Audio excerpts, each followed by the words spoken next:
Party friends, we're officially ringing in the new year by throwing a New Year's themed episode. So join us for our 2021 predictions, our wish lists, and stay tuned for the resolutions at the end.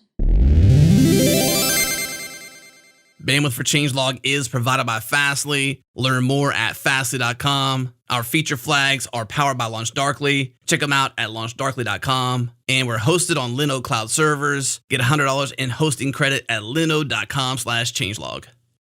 What's up, JS Party people? Have you ever wondered if you could be offering a faster, less buggy experience for your customers? Well, with Raygun Error and Performance Monitoring, you have all the information you need at your fingertips to quickly find and fix errors and performance issues across your tech stack down to the line of code. Raygun makes it easy to monitor the impact of your performance improvements, quickly identify issues across web and mobile apps, and see how your code performs in the hands of your customers. This saves you time, this saves you money, and this saves your sanity. Head to raygun.com to join thousands of customer-centric software teams who use Raygun every single day. Again, raygun.com to give them a try with a free 14-day trial.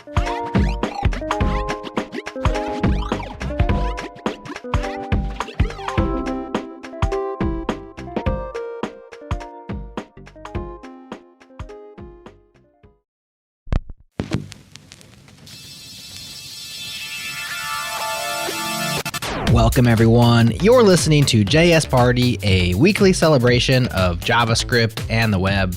We record live on Thursdays. Join us, why don't you, on our YouTube channel. That's youtube.com/changelog. Subscribe there and interact with us during the show at changelog.com/community.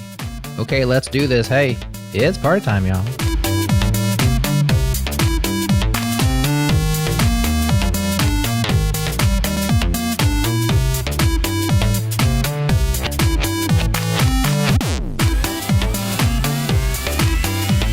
So welcome to 2021. I'm super excited to be here, and today I'm joined by KBall, Chris, Divya, Amal, and Jerod. How are y'all doing?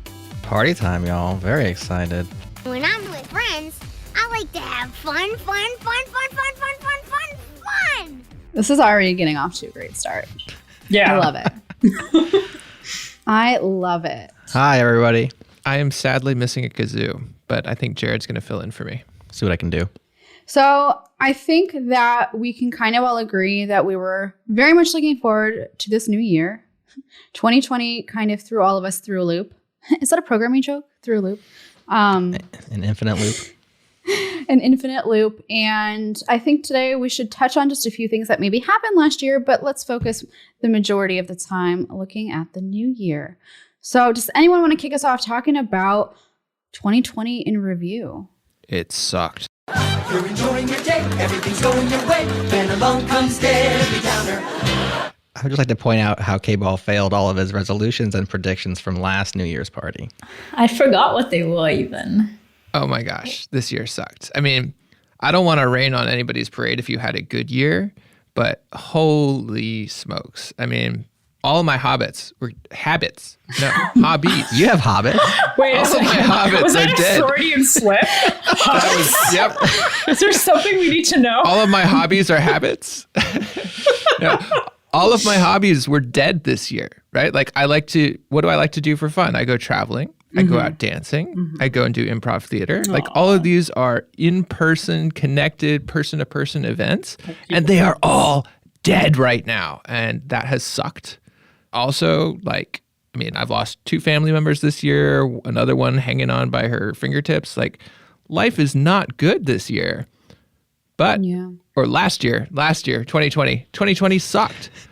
Yeah. But we're getting through it. And 2021 is going to be better, right? So let's go. It has to be. I think it will be better. You know, in the chat, Tom Seckert said 2020 resolutions were off the table. And I would just like to take a moment to appreciate that because, I think we can all agree that the definition of a resolution this last year kind of changed. It changed for me a lot too. Like I went from having really technical resolutions to just focusing on mental health. Yeah, I think everyone's just trying to get through it.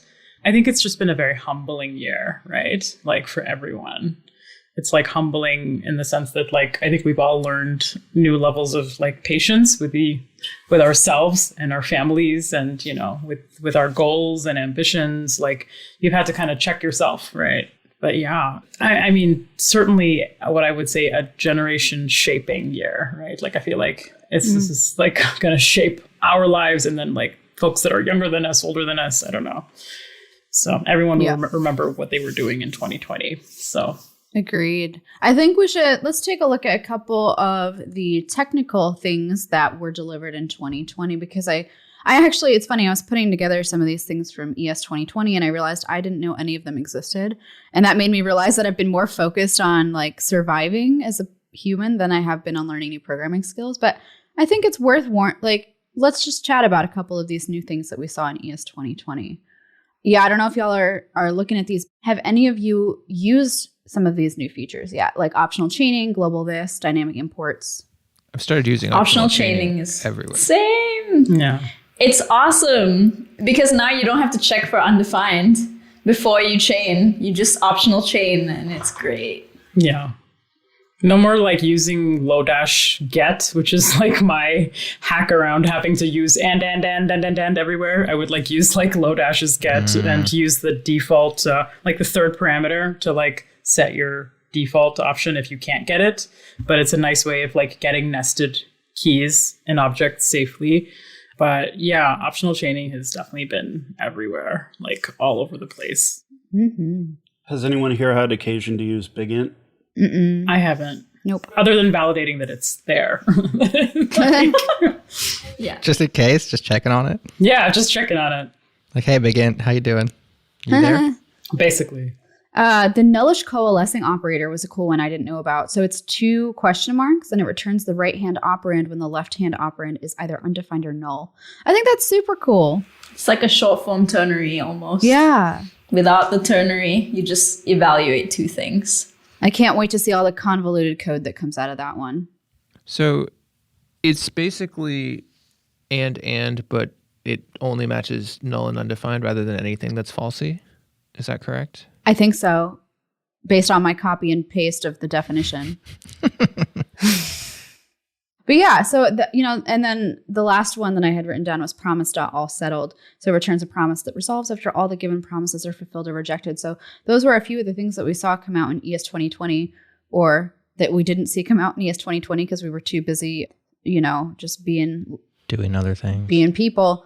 Eating ice cream. Eating ice cream. Yeah. Sulking in your bathroom and wondering why, Yeah. Watching Ted Lasso. Sorry, kids. We're recording this episode in 2020. And in the event that something miraculous and joyful happens, just There's a vaccine. Yeah. That's there's pretty that. miraculous. Yeah. Right. There's that. Right. Correct. But I meant to say in the event that like something else miraculous and super joyful happens and you're wondering why we're all like grumpy and depressed. Like, just some context for y'all. I don't think anyone will ever wonder. who lived through 2020 is going to wonder why we're grumpy and depressed about 2020. Okay.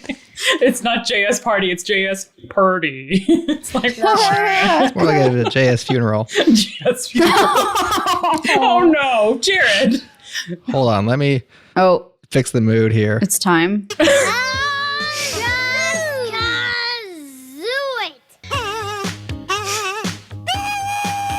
There you go. We're happy again. Okay. That's awesome. Cool. So speaking of things that are awesome, let's talk about Vue 3 for a second.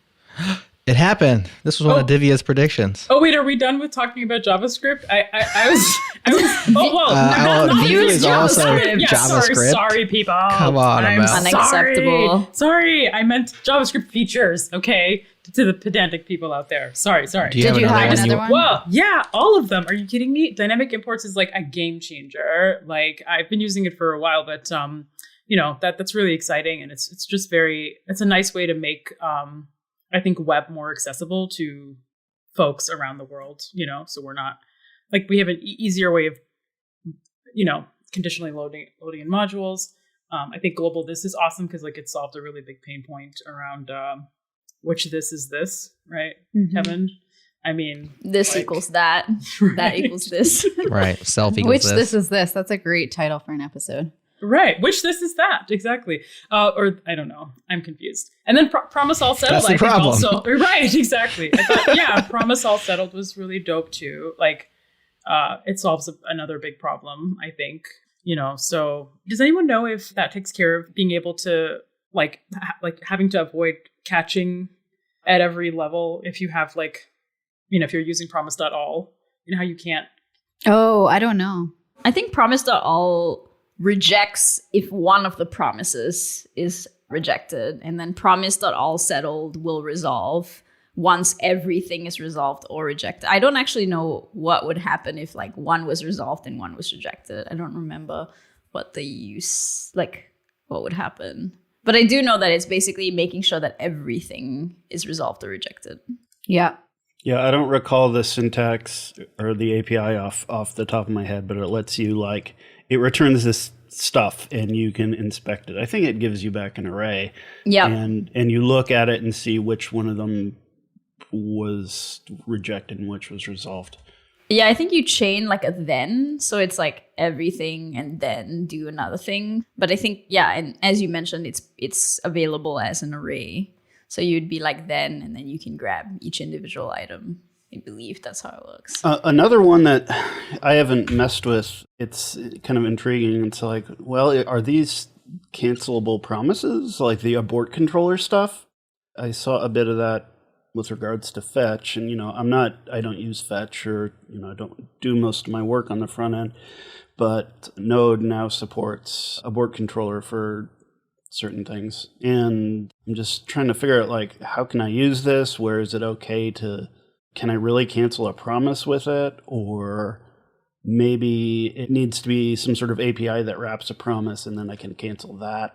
But I think it's going to open up some more kind of doors for how we do flow control with promises and such. Yeah, Chris, can you tell people why you'd want to abort or cancel a promise, since that's maybe not a hot path for folks? So for example, I don't know, just the what I would use it for is maybe I'm spawning a worker thread or something, and that worker thread is running a test, and I want to stop that test and go do something else, right? So there's several ways you could do that. Of course, right now you could just kill your worker thread, but you could also I don't know. It's just being able to abort some long running, I don't know, maybe a threaded task. In front end world, I think a common case is say you trigger an API call or something based on an interaction, and then they hit cancel or something like that. And you say, okay, I don't care about that anymore. Or they toggle it back or whatever. I don't care about that anymore. Let me just get rid of it and move forward. Definitely. I want to also touch on maybe something that wasn't so awesome this year. I know we've got a lot of awesome and not awesome stuff, so I want to keep it moving just a little bit. But let's talk about something that maybe wasn't so awesome this year. KBall, I think you wrote this one down. I did. I put a lot of not awesomes in the doc this year. Bringing us down, KBall. You're bringing us down. I know. So I thought pairing the awesomeness of ES 2020 and JavaScript continuing to move forward, another big area in the web recently has been WebAssembly and Rust and things like that. And while those do continue to move forward, the big layoffs at Mozilla, where they essentially just shut down entire teams that were focused on improving the web platform and improving these other pieces of the web platform, was a very not awesome part of 2020. And I don't necessarily want to go into some of the political questions there, because there are some based on what their subsequent revenues were and various other pieces. But I think it is highlighting that we do not necessarily have a robust community-supported ecosystem throughout all of the web. A lot of stuff is owned by large companies, which Mozilla, despite their foundation piece, still is a for-profit company, and kind of is at the whims of their decisions to keep investing or not. They also laid off a bunch of their docs team as well. Yeah, MDN. But it's interesting because, from my understanding, the entire MDN team was fired. And then I think yesterday or something, I just saw a release of their new platform for MDN. So I don't actually know who took on the project or who started working on it. I'm sure it's there might have been a reshuffling of people who weren't initially on the team moving on. But they did release like a new platform called Yari, I think it's what it's called. So there's like progress happening. It's kind of interesting. It's almost like this, they went backwards and then this progress. Like, I don't exactly know the politics of that, as you mentioned, KBall, but there's probably a lot happening. Thought I read they wanted to make it like a wiki, and maybe that's what that. Yes. So you can contribute through GitHub now, I think. That's the idea. Like, it's more of an open process than what it was before. So I guess it means that, I guess the upside is that people can contribute, but the downside is that MDN had very high quality docs because they had a docs team that was writing the docs. And so we'll see what the community contributed docs are like. Right. Maybe it'll be good. I don't know. I think some of this is I agree with you, KBall, in terms of the frailty of our systems when we centralize around large players who provide huge value because they're large and they do that. And then we just kind of allow that to go on, or we benefit from that. And then when that goes away for whatever reason, then it's like, now what do we do? And I think it's sort of the system working, or like the open source community working to see like the WebAssembly team, moving and changing, and like new players step up, and like people that no longer work at Mozilla find work elsewhere and continue to contribute to the things they find interesting. So it's been a step back and a big one. And I think it kind of pulls back the veil of like you said, we're not that robust, but then we learn. And I think when we get to the predictions section, I'll talk about this a little bit more, I think, because we start to see like the value in decentralization and diversity and like bringing more players to the table and not relying so much on the big players. Yeah, that's a really good point. Yeah. It's tough though, right, Jerod? And all like, I feel like that's, it's becoming a harder and harder hill. Yeah. Because even like when looking at like new popularized projects these days in the JavaScript community, a lot of them are coming out of the big tech companies.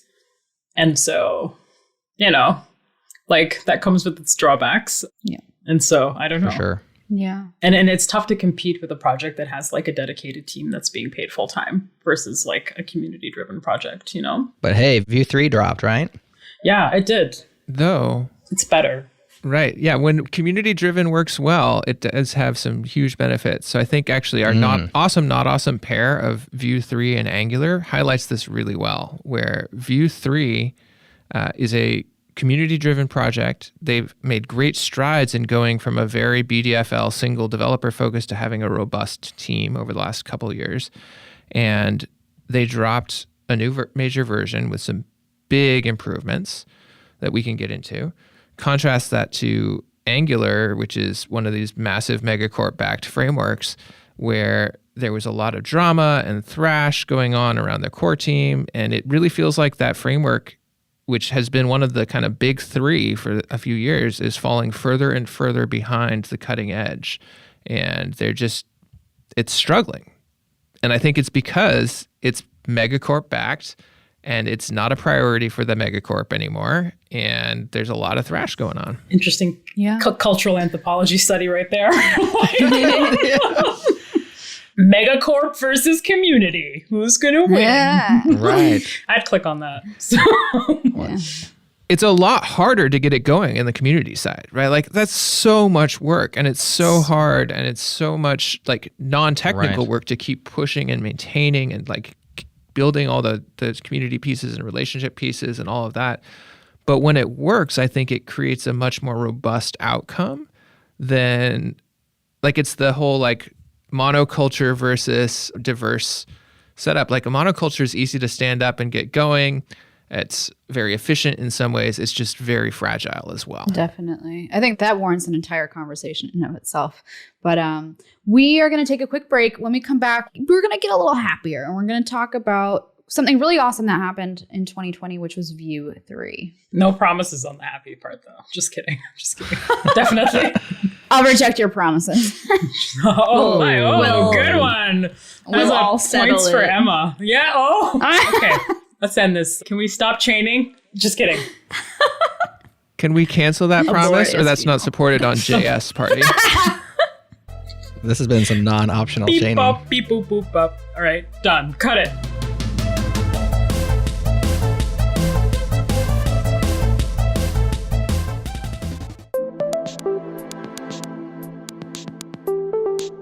Hey there, party animals. Jerod here. I want to take a moment to tell you about Changelog++. It's our membership program where you can directly support JS Party and all of the podcasts we create here at Changelog. Ditch the ads, get closer to the metal, and enjoy supporting JS Party into the future. Once again, that's changelog.com/++. We'd love to have you with us.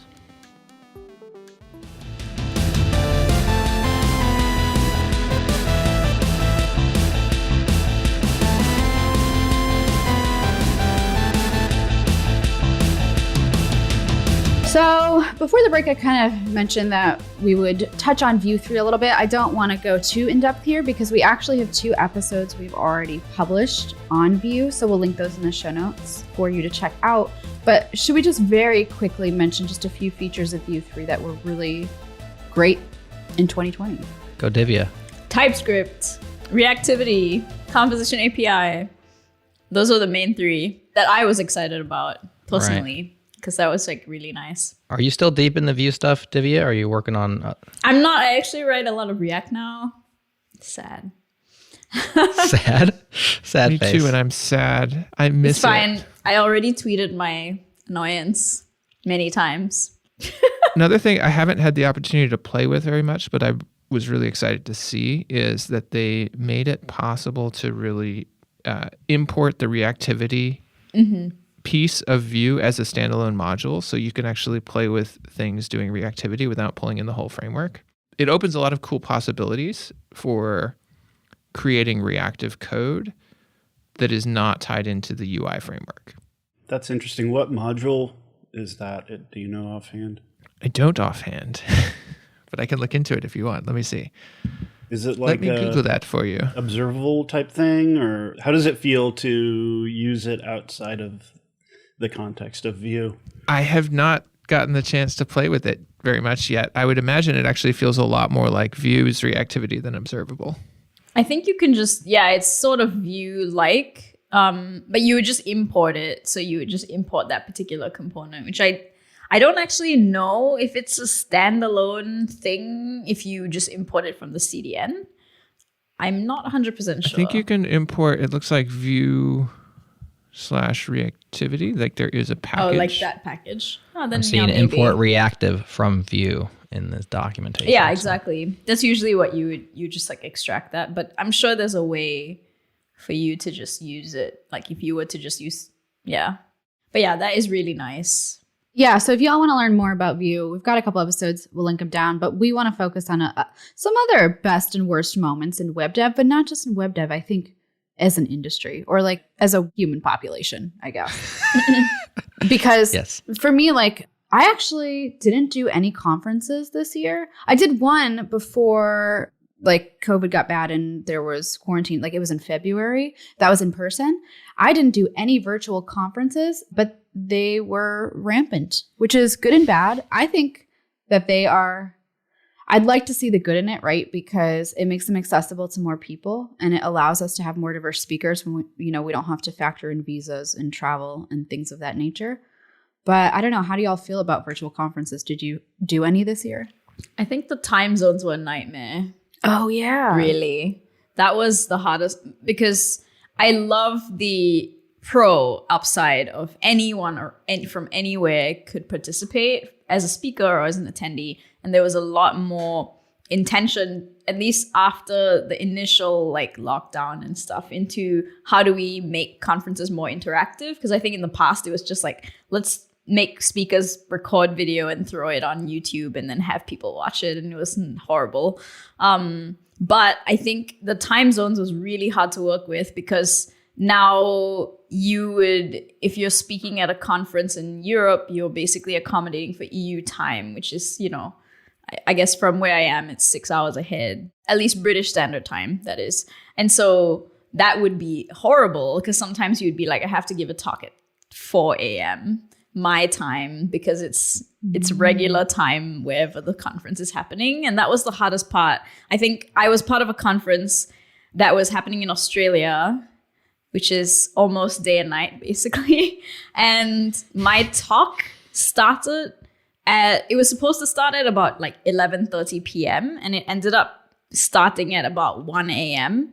And I told the organizer that I cannot stay up for it because like I recorded it, and the point was that you, as a speaker, you would participate in the chat, talk to people, and like be interactive. But I was like, it's 1 a.m. and I am a zombie right now. I basically start fading at 9, so I was like, 1 is just way, like, it would ruin my work day, which honestly, like, is the worst part of it, because when you're at a conference, you're also taking time off from work. And I found the weirdness of like, now it's virtual, so am I actually taking time off work? So I wouldn't take time off work, and I would watch events or participate in between my breaks. And I'm at a point where I'm not doing it anymore just because it doesn't work for my personality and my work-life balance. But that's been my experience in general. I know people who really enjoy it and have been really happy because they are able to keep their home life and keep in touch with family while also participating with the wider community. Yeah, I did a virtual conference. I did OpenJS World, a couple things there. I guess I kind of felt like it wasn't really worth it. Like, just, there was all that kind of stress of, okay, I got to get my slide deck together. I got to practice my thing. For this one, I did have to do a recording, and I'm not like set up to, I don't ever do that. And so that was difficult to like, okay, where do I put my webcam? Like, I mean, where do I, like, I put my laptop on a bucket. Like, it's just like, what am I doing? And it's just like a lot of stress. And the payoff was not awesome, because I go on there, I try to do a workshop, right? And I'm just talking, like, I'm not getting any feedback from anybody. I can't look and see how everybody's doing. I'm taking a pause. I'm not sure, like, how long I should really wait. Hey, people doing this workshop do this thing, and I have no feedback. And so it's just like, what?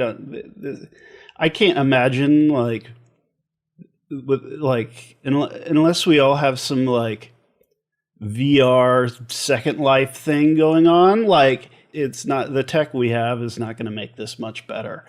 And so for me, it's just, I'm not really interested in a virtual conference doing that again.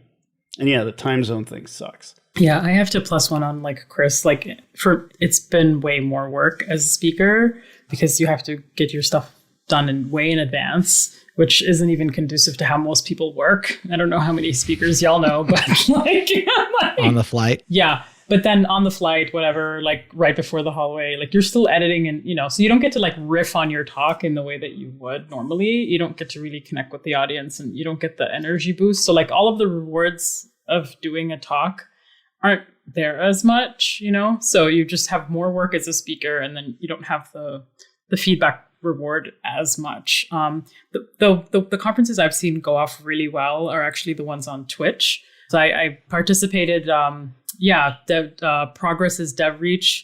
I was on Twitch and I did a session with them, and I thought that was like so much better than like pre-recording or this or that, because it's just like this live, it's a format that just lends itself to like people chiming in and having a lot of chatter. It's all live, and it's as close as you can get to like an in-person conference, but this kind of like, I'm going to, play an 8-hour video track and like hope that people around the world are tuning in, it's just less appealing for me personally, because it's, for me, like, I just am at the point where for me, conferences are more about the hallway track, and content from conferences is like a thing that I do at home, right? Like, I'll watch a talk at home alone, like where I'm able to like digest it and take notes and, increase the speed, repeat, like zoom into slides. But I really think that it's opened up the world of conferences to so many more people. And I do hope that like parts of that are here to stay. Like, I think there's like a huge accessibility element that's been very exciting to see. Yeah, but if your first experience of a conference is a virtual conference, don't think that you're experiencing the same thing. Correct. It's not the same. It's not. You don't get there's to see value KBall. in it. You don't see KBall shake his hips, which, by the way, we should That's totally right. link in the show notes. We're going to find that tweet. KBall, you Oh have my. like jelly hips. It's amazing. The hallway track with reggaeton. Yeah. Yes, I approve. All right, y'all. KBall's like, He's like, all what did right. I Next- No, I mean it's fine. Next time we have an in-person conference, y'all we'll dance. We'll dance. It's good. But yeah, I think one thing that's interesting here is kind of tying into one of the bigger themes of 2020 of all these different things going virtual. You had folks saying, "Hey, we're never going to go back. This is the new future," and that to me is totally wrong. What we have seen is that there's a lot of things that can go well virtually, and we can be taking a lot more advantage of those things, but they are not the same as the in-person things, right? Like many, many more people can be working from home much more of the time than generally was thought possible. And it is not at all the same as going into an office. And many, many, many people, myself included, miss that. Similarly, virtual conferences open up a set of things to many more people, and they have a lot of value. And they're not the same thing as in-person conferences. I mean, I go to an in-person conference to escape from my day-to-day life and think differently. I don't know about you all, but I'm already on Zoom all day, every day. Like, I don't need to do that more on a conference. So, I mean, I think 2022 is going to be a banner year for in-person events. We're going to have so much of that blowing back from this.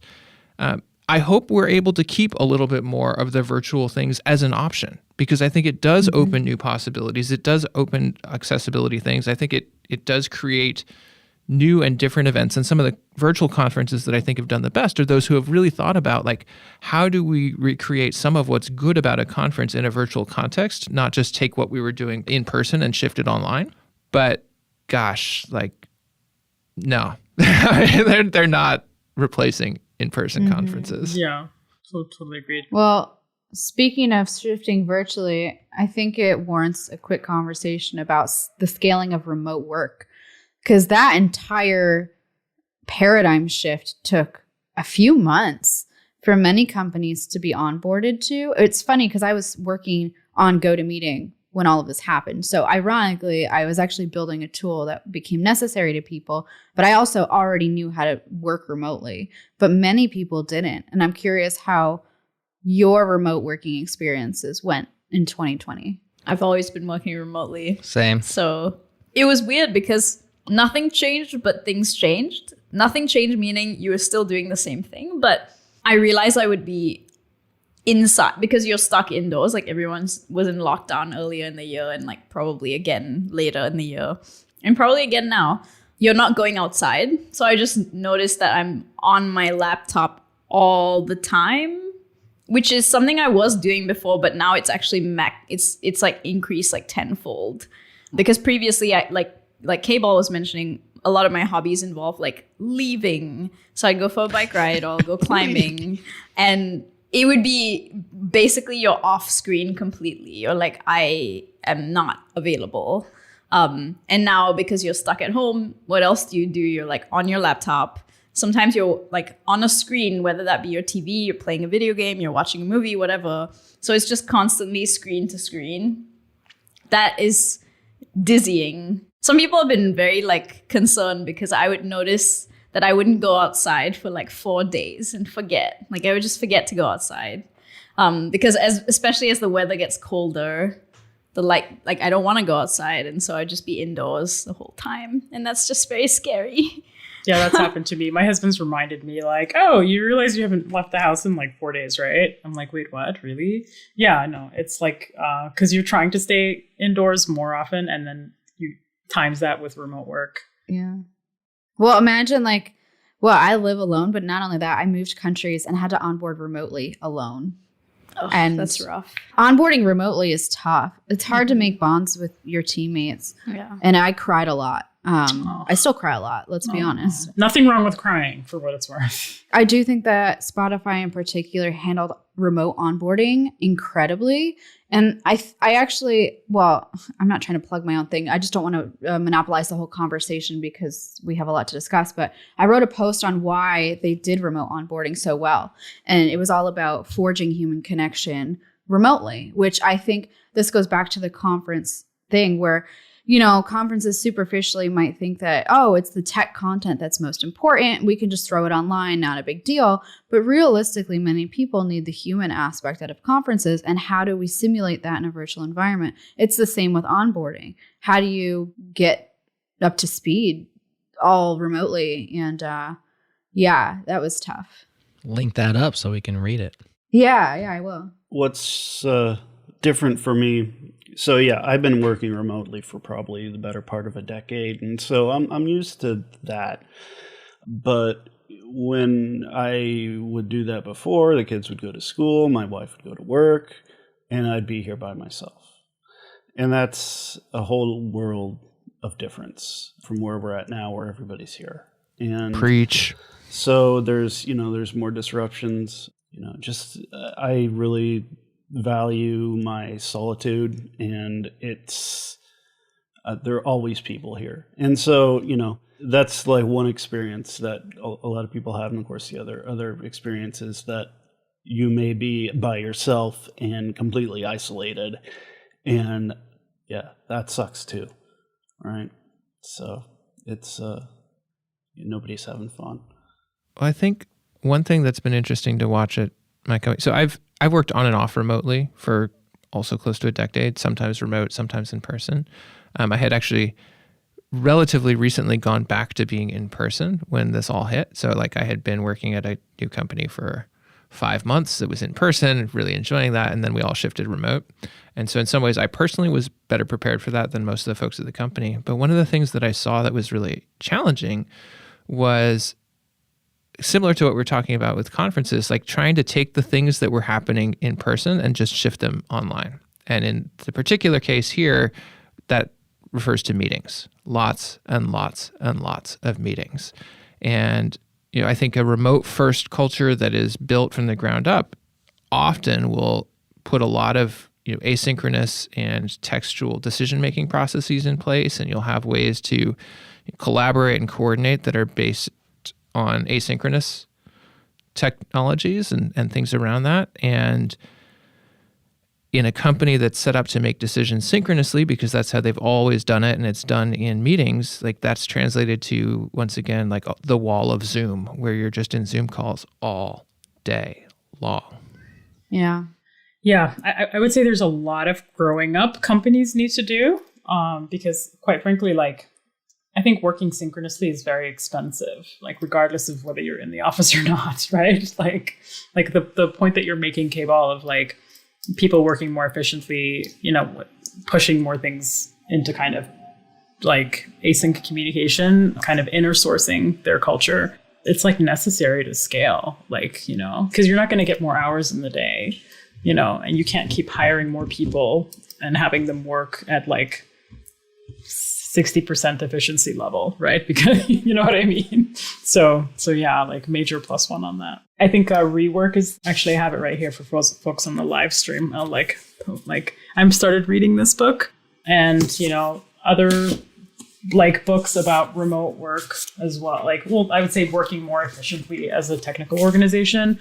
Remote is one of them. Same author, kind of the like Jason Fried.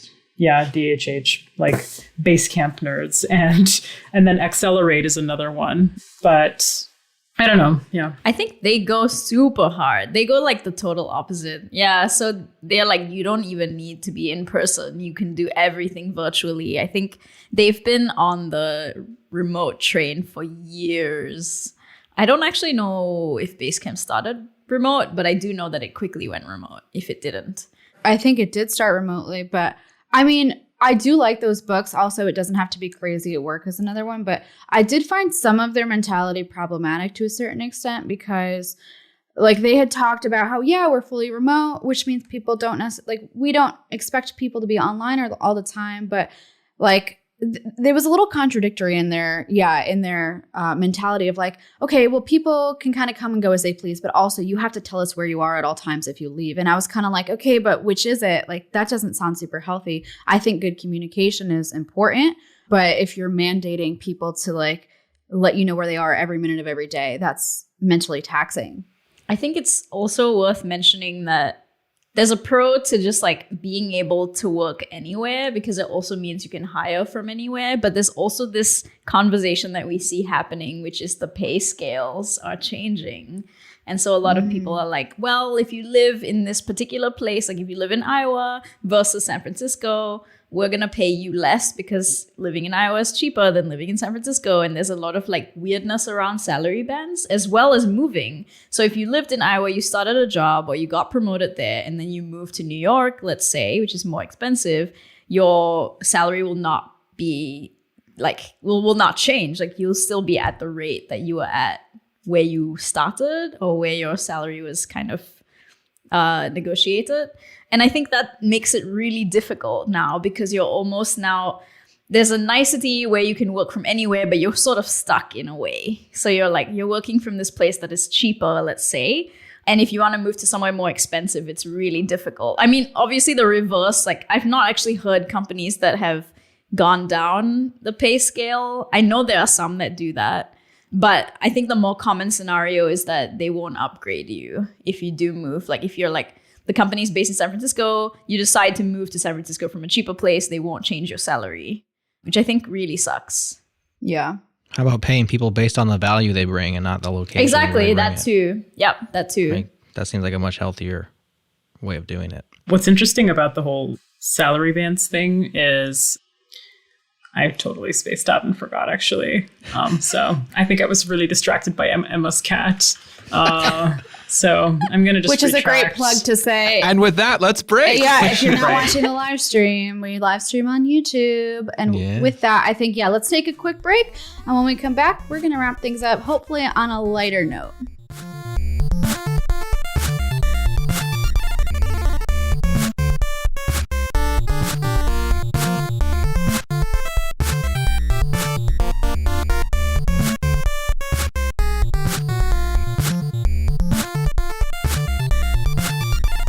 Okay, so it was a little bit somber, the last segment, which I think, to be fair, I'm glad we discussed it because I don't think it's fair to just say everything was great and shiny in 2020. I think it's important to acknowledge that things weren't. But let's look forward now. It's 2021. Let's talk about a few of our resolutions and wishes. I'm going to give it to KBall first. And what are your resolutions this year, KBall? Ooh, well...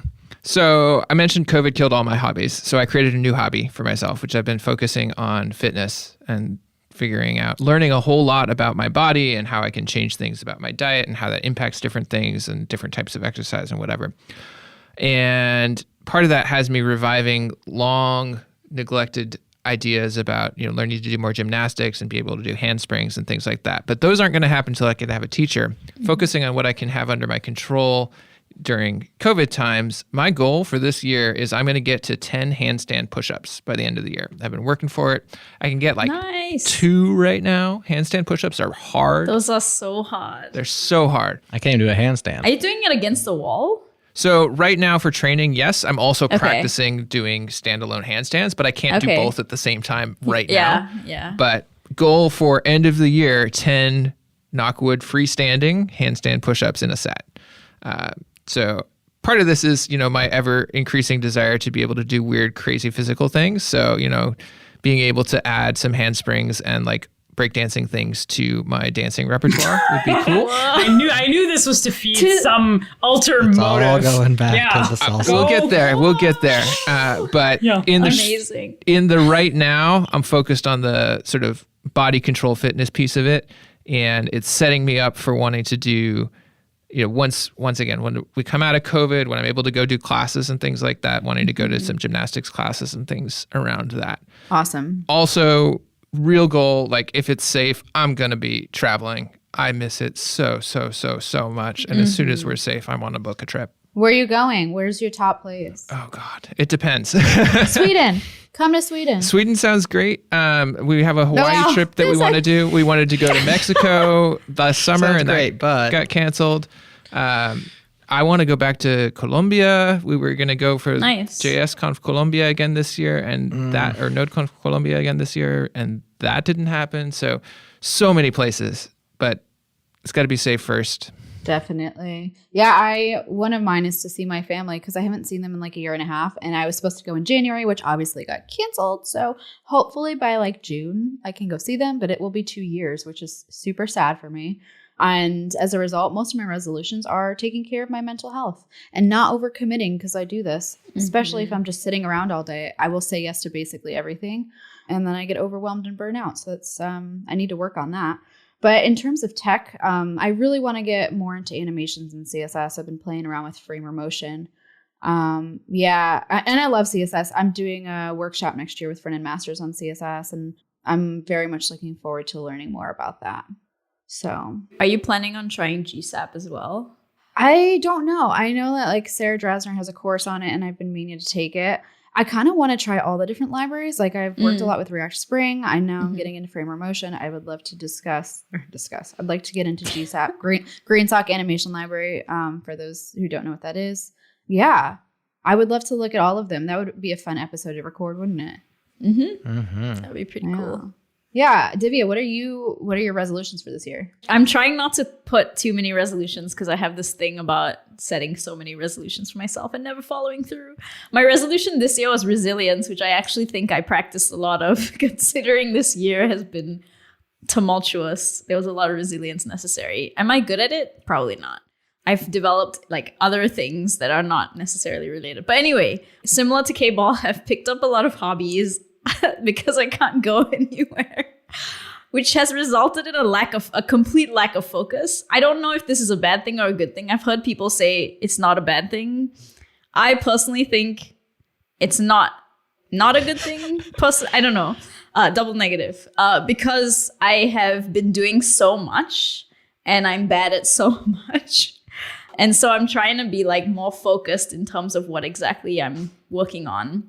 One of that is like hobbies. Do I want to focus on one particular hobby? Because previously I was climbing and that was like my one hobby and I put in a lot of time into it. I can't do that as much anymore. I'm also not surrounded by mountains, which sucks. So I can't go out as much. So my hobbies have included electronics, like music stuff, weird animation things, pixel art, like just like everything under the sun that you could do indoors. And so I think my goal is just to focus on one thing, just to be like, this is the thing you're going to do.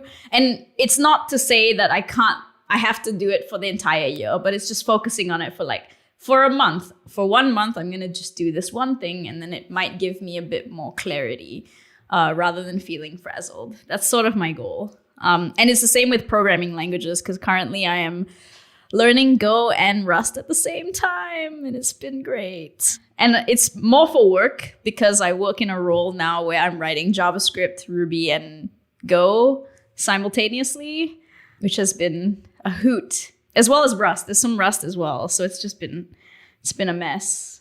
My writing languages has suffered as a result. But yeah, that is my goal. I love that, though. I love that you have one word to define your actions for the year. I think that's really a good mentality to have, because then you're never disappointed if you don't achieve tangible things. That's healthy. What about you, Amal? What are some of yours? I want to hear from Chris first. Can we hear from Chris? Really? Yeah, really. I want to claw my way out of the abyss of disillusionment and alienation, and also I'd like to learn how to draw. That's awesome. I love it. Oh, so Chris, good. I love you. You're amazing. That's a tough act to follow. Yeah, why'd you want to go after Chris? Should have gone first. Well, I don't know, because I'm like, quite frankly, it was out of my own sheer morbid curiosity and amusement that I was like just really interested to know what Chris's resolutions were. I find Chris to be a deeply fascinating person, so that's where that's coming from. Yeah, I think for me, more art, more nature, less tech. That's kind of like, so I want to just spend time doing more creative things. Oh, yeah. Oh, wow. Was that the reggaeton from your... Yeah, my computer just played it out loud, and I was like, oh my gosh, I'm so sorry. For those of you wondering what that noise was, I don't know if you can hear it, but I finally found that tweet. There's a tweet of Lady Leet taking a video of KBall dancing at All Things Open last year. Just to be clear, she was taking videos of everybody dancing. So like, right. That's this true. was not just like me being out there. Yeah. It was prompted. He was prompted. But it's okay. Yeah, she was going around getting everybody to dance, which is great. I fully support it. Yeah, I do remember that. She tried to get me Clearly. to dance, and I was like, hells no, I'm not dancing. Like, definitely not. Anyways.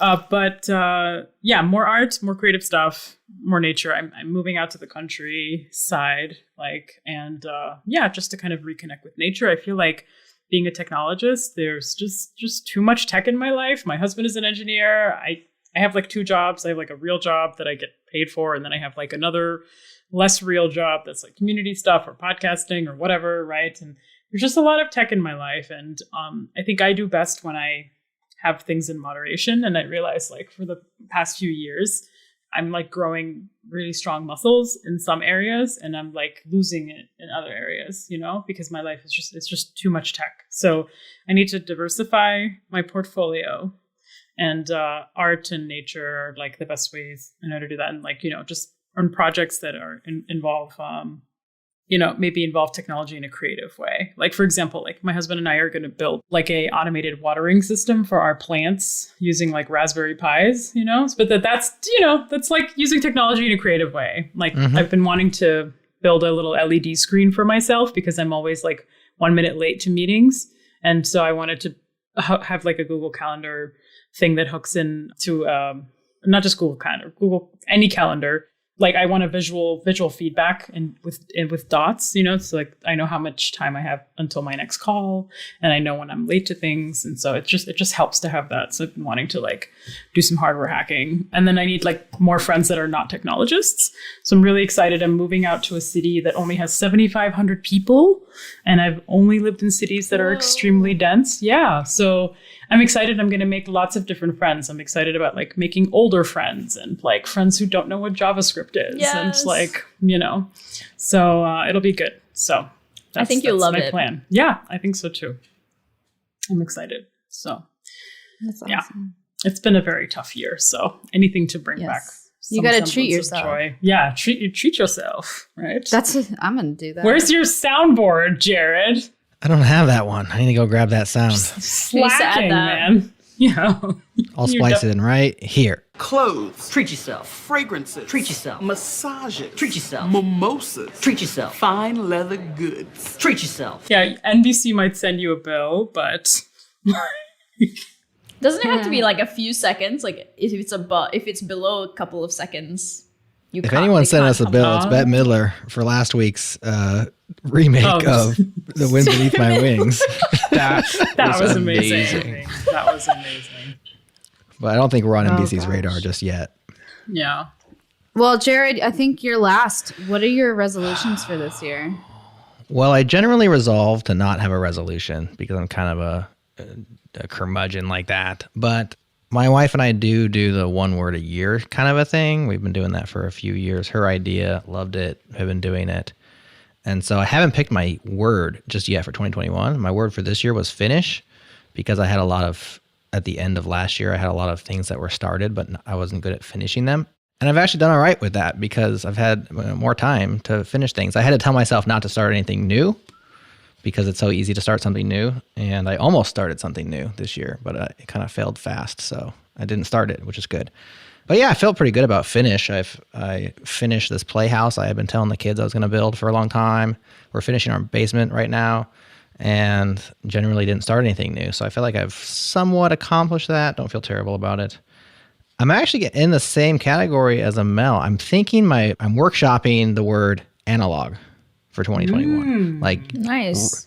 Like get off the digital, get onto the analog and just focus on that because just like you all feel, so much of my life has been digital this year. And the things that I really have enjoyed, like building that playhouse outside, like hammering something into wood, and just like being in the analog space and really enjoying that was one of the highlights of the year. So more like that and less like this. No offense. I love all y'all, but Zoom calls, right? Yeah. Less of those and more of the real world. So I'm thinking about that. I have a few other things that I'm thinking of, but that's where I stand as of now. From changelog to analog. New podcast. New Sounds like, podcast. Yeah. sounds like a backstage episode. That Sounds like a needs to good happen, digital you know? product we could put out. Yeah. Change that to analog. Oh my god. So there you go. Jerod, I have to say there is something really magical about just being in the moment. And I think like being in the moment without any digital stuff connected, right? Like I just think like we spend so much of our lives these days like connected to something, you know? So I almost wonder if like a analog free weekend or analog free day is going to be a norm in the future. You know? Yeah, it's kind of like when you leave the Interesting. house and you left your phone sitting on the desk or something. Yeah. And you're like driving away from the house and you're like, you freak out like, I'm disconnected. I And then, never freak out when I leave Then you the phone. decide, okay, so Yeah, same, me I'm too. projecting, but then Unless you you're decide, on you know what? call, I'm just going to in leave which it. I'm just going to leave it. And then Yeah. all of a sudden life almost feels like a little bit better. You're like, you know what? It's no big deal. You just can't reach me right now. It's kind of nice. I So think some people who need to reach you get annoyed. yes. And then That there's like happens. a fire Like, and and you, just, and family you is don't know like, about it. why didn't you pick up? I'm like, I was doing things. They're like, I needed to talk to you. About what? I had a Exactly. question that didn't matter. Yeah. Sounds like family needs to meet Divya Bot. Oh, There's a digital good you could create. Divya bot does not answer. That's the best kind of bot. No code. It's a no code bot. No op. Yeah. No op bot. Even I can write that. So easy, even Jerod can do it. That's right. So, you know. Oh gosh. Alrighty. Well, Well, I think this was a successful first episode of 2021. Hey, hey.